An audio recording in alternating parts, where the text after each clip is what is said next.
This is the synthetic signal report for Friday, June 5th, 2026 in the afternoon.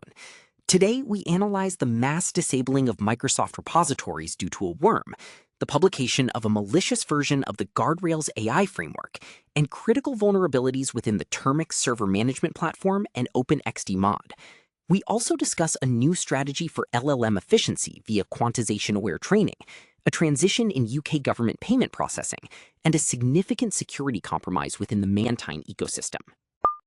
On June 5th, GitHub disabled 73 repositories across 4 Microsoft organizations, including the entire Azure Functions and Durable Task families. This rapid 105-second sweep was triggered by the recompromise of a package within the Durable Task ecosystem. Forensic evidence points to the open-sourced Miasma worm, which is propagating through automated CI/CD pipelines. This event confirms that once a foundational infrastructure component is tainted, the blast radius extends to every downstream deployment. Security teams must treat package recompromises as active, fast-moving threats to the entire supply chain. Guardrails AI, a framework for building AI applications, was compromised on May 11, 2026. An attacker successfully published a malicious version, 0.10.1, directly to the Python package index. Users who installed this specific version inadvertently exposed their environments to remote execution. This incident highlights a recurring failure in modern software development: the reliance on automated package managers without local pinning or strict upstream verification. The ability for an attacker to push malicious code to a trusted library undercuts the entire AI-ready stack being integrated into enterprise systems. Termix, a web-based server management platform, is facing a cascade of critical disclosures. 3 separate vulnerabilities have been identified. The most severe, a broken access control flaw in the file manager, allows unauthorized users to manipulate server files. A second, high-severity issue in Termix Desktop involves the disabling of TLS certificate validation, rendering the platform vulnerable to machine-in-the-middle attacks.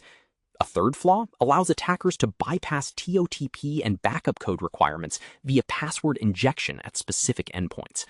Administrators are advised to update to version 2.3.2 immediately to mitigate these pathways.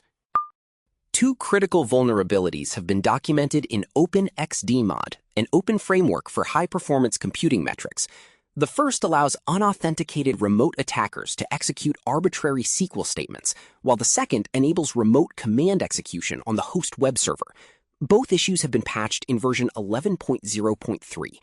Because OpenXDMoD manages sensitive HPC infrastructure, these flaws present a direct opportunity for adversaries to gain persistent access to high compute clusters, which are currently being targeted for AI model training and unauthorized crypto mining. The United Kingdom government has officially transitioned its payment processing from Stripe to the Dutch provider ADN.